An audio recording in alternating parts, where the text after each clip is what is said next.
مهر و صداقت به وطن عامل مهمی پیشرفت و ترقیات. منم داراترین آدم، وطن دارم کمی خود را نگویم کم، وطن دارم.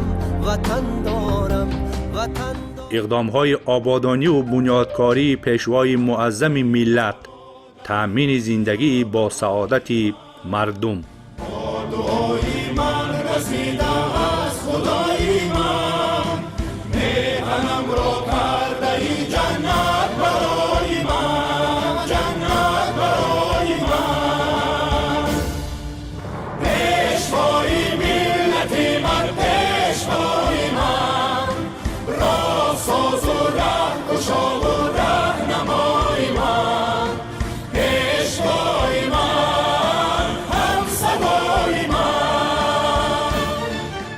وصف استقلال، وحدت و یکدلی، اتحاد و همبستگی ملت.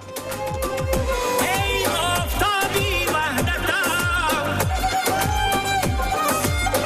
پرنور شو،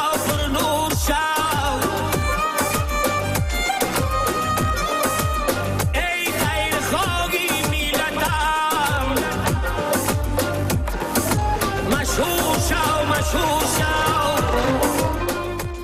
این وطن، این ملت و سرورش ارزنده وصف و ستایش است.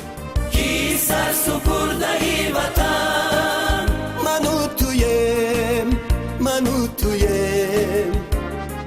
اون کی دوست دارد این چمن، منو تویم